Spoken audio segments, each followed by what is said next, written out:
Vendredi 17 janvier 2014, quelque chose de pourri au royaume du Crédit Roi. La sénatrice démocrate du Massachusetts, Elizabeth Warren, s'attire les éloges des élus les plus progressistes pour être à l'origine d'un projet de loi visant à dénier aux employeurs le droit d'exiger des candidats à l'embauche de se soumettre à une vérification de leur situation financière en matière de crédit. Car depuis une loi de 2011 appliquée dans plus de 30 États de l'Union, le credit check, qui est une sorte de bilan de l'endettement personnel, constitue une condition préalable à l'embauche. Comparer les mérites des personnes et non le fait de savoir si elles disposent d'assez d'argent pour payer leurs factures, c'est une question fondamentale pour l'égalité, s'agace Elizabeth Warren.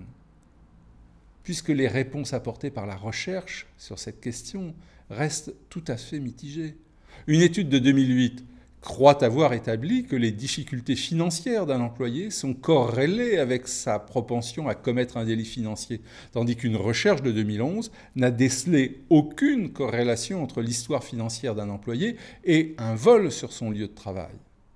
Mais les habituels vendeurs de conseils aux entreprises ont réussi quand même à accréditer l'idée selon laquelle il était légitime pour un employeur de savoir, quand il désire embaucher quelqu'un pour occuper un poste où le futur salarié aura accès à l'argent de l'entreprise, si les difficultés financières de ce dernier risquent d'influencer son honnêteté vis-à-vis d'elle.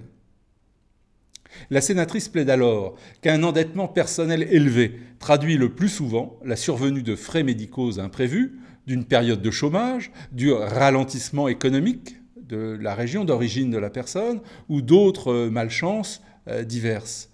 Et cela beaucoup plus que le caractère spécifique ou les capacités propres d'un individu à se gérer et à épargner. Le débat pour raffiner les conditions de ce credit check fait rage. Les entreprises n'entendent pas en être privées au motif de l'égalité de traitement entre les employeurs, puisque l'État fédéral pourra continuer à y avoir accès si le poste proposé suppose une habilitation en matière de sécurité des personnes et des biens.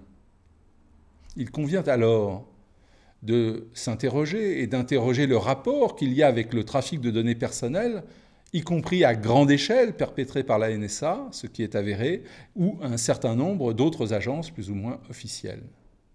Ceci est à mettre en rapport avec la dénégation toujours hautaine des personnes comme il faut, qui ne croient pas dans le danger de l'espionnage de masse. Car, disent-elles, elles n'ont rien à cacher de leur petite vie bien tranquille. Or, c'est ce qu'elles croient. Car le credit check pourrait bien changer leur vision des choses lors de leur prochaine évolution de carrière.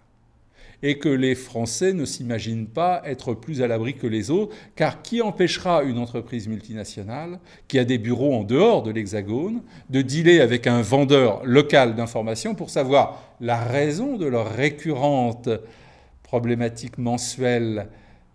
Seriez-vous un acheteur compulsif ? Ou un mauvais gestionnaire, ou bien fréquenteriez-vous des prostituées? La liberté, contrairement à l'immobilier de rapport, ne supporte pas la vente à la découpe. What the fuck?